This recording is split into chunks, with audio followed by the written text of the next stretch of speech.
Narito tayo ngayon upang matunghayan ang talaga namang nag-iinit at latest issue ni Ate Erica. Sa pagpapatuloy nga ng ating istorya ay nandun pa rin si Kalingap Val Santos Matubang sa dating bahay ni Ate Erica at ini-interview pa rin ito ang tita ni Ate Erica. Ayon naman sa tita ni Ate Erica ay nag-iba na daw talaga ang ugali ni Ate Erica pati na rin ang kanyang ate simula mahawakan daw nila ang pera na itinulong sa kanila ni Sir Jun A.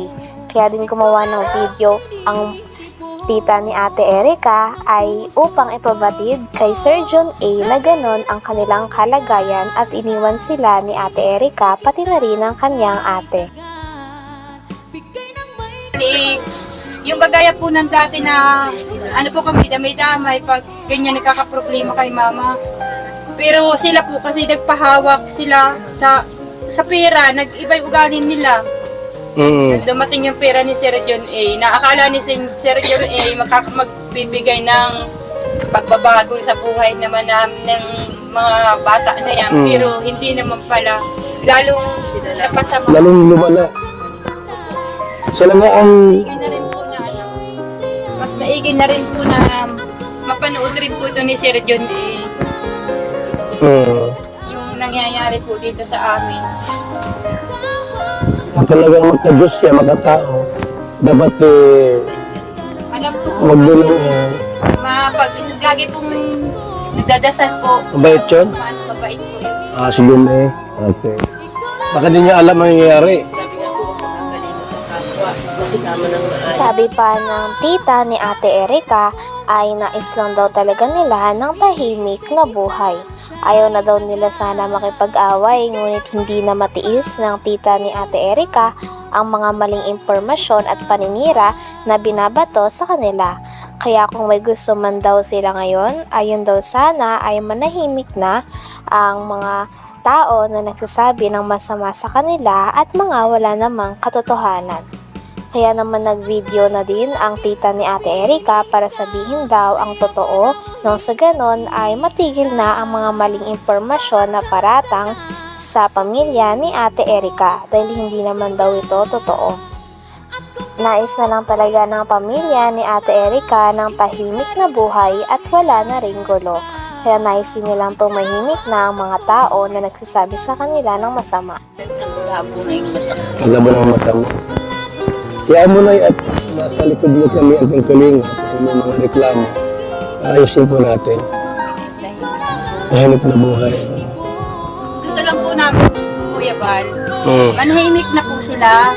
Kasi hindi naman po ako magbibideo ng ganyan kung wala kayong binabato sa amin. Inaano ko lang po yung katotohanan. Hindi po yung mali. Meron kami na ito sila dito. Masaya kayo lahat. Ngayon parang wala na nagbago na lahat. Kahit nasa ng mga anak ko. Ano sila lahat. Sama-sama. Ngayon parang iba na. Iba na dahil sa pera. Gusto ko tahimik na buhay. Kaya mo na at ayusin natin lahat yan ha, yung mga bagay na Ayon pa sa pamilya ni Ate Erica ay para sa kanila daw, ang isang pamilya ay nagdadamihan daw at magkasama sa hirap at ginhawa. Ngunit nabaliktad na nga at hindi na ganito ang nangyayari dahil simula daw nagkaroon na ng pera at nahawakan na ni Ate Erica at ng kanyang ate ang pera na pinadala ni Sir Jun A ay nagbago na daw ang ugali ng mga ito. Na hindi na nga daw nila binibisita ang mga tao na nag-aruga, nagpalaki at talaga namang nagpaaral sa kanila simula nung bata pa sila. Hindi na rin daw hangad ni Lolo Miguel na magkaayos pa sila. Ang gusto na lamang nila ay sana manahimik na ang mga tao kakabato ng mga maling impormasyon at paninira sa kanilang pamilya dahil ayaw ni Lolo Miguel na nilalapastangan siya.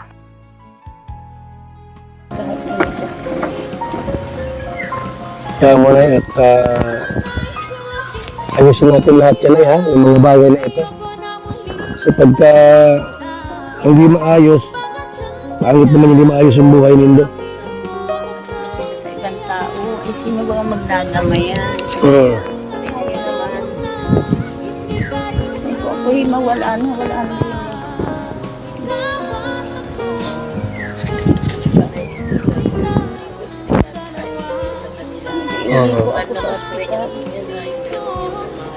Unang upo po namin yun, dalawang yun.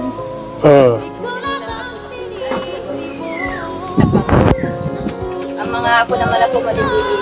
Nay, apo ba, ano yun? Sila Erika ba sila may apo niyo sa panganay yun? Nanay namin babae. Okay. So, sila yung mas nakatanda. Apo. Dahil sa problema na ito sa pagitan ni Ate Erika at ng kanyang pamilya, ay sabi nga din ni Kalingap Val Santos Matubang na handa daw siya na solusyonan ng ito.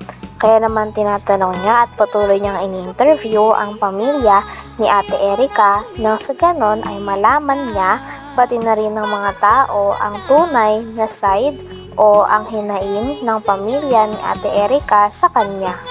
Hangad pa din naman ni Kalingap Val Santos Matubang na maayos daw ang away na ito sa pagitan ni Ate Erika at ng kanyang pamilya. Dahil kahit anong mangyari ay hindi maalis ang katotohanan na lahat sila ay isang pamilya at magkakadugo lamang. Kaya pangit lang din na nag-aaway sila dahil sa pera at matatapos ang kanilang koneksyon dahil lamang dito. Sa ibang tao na binikit nila sa inyo. Yan lang ang problema doon. Sige na ya. Kamisin natin lahat yan, yung mga ganong problema. At yung tao kasi mahirap ba eh. So yung lupa ito, tayo sa inyong lupa ito? Ay, yung lupa ito. Ano ka na kayo dito? Buto kayo pala. Kayo tao dito, alaga. Sino may-ari nito? Ranjidis po, Igna, taga Mercedes. Ano ang problema na pag inayos yung bahay ninyo? Ayun lang. Ang paalam lang. Halimbawa, i-rito natin yung bahay niyo kung regardless po hindi mo nagayaan medyo naman na rin. Para naman hindi mo natipagtulog. Kinuwento pa ni Lolo Miguel kay Kalingap Val Santos Matubang na ang asawa daw ni Sheila May o ang ate ni Erika ay palasabong daw kaya hindi daw nila alam kung saan na kaya siguro napunta ang pera na binigay sa kanila ni Sir Jun A. Talaga ngayon ay wala na sanang pakialam at ayaw na talaga makipag-ayos ni Lolo Miguel sa kanyang mga apo dahil hindi niya daw talaga matanggap na kaya silang sabihan ng mukhang pera at mga gutom na aso nito. Regardless po hindi mo nagayaan medyo naman na rin. Para naman hindi mo natipagtulog. Ha? Kanya ako na ganyan. Pag nagtulo, nakahudo na lang. Ngayon pala yung bahay na, tutuloy na oh. May mga butas na. Hindi ko na tinanong na sila may na nagpapawidan man lang yan. Bago nga lang meron, wala man na. Pero na sila. Ay, wala po yun. Di ba mag-iin? Yung pala asawa niya pala para sa buong. Para sa bong yun. Asawa niya sila may para sa buong. Basta po sa mga talo na. Grabe. Yung trabaho. Pero may pera ngayon. Hindi ko alam. Pira. Pira yun. Oo, doon ay galing. Sa isang bahay. Ibig sabihin, doon nakatira lahat sila. Nandun sila lahat. Si Silami, si Erika, si Arnil doon. So, ano Arnel yun? Tao ni Silami. Sila. Saka anak ng isa. Saka yung mag-asawa naman ni yung anak ko, may kaya kasama ng may asawa.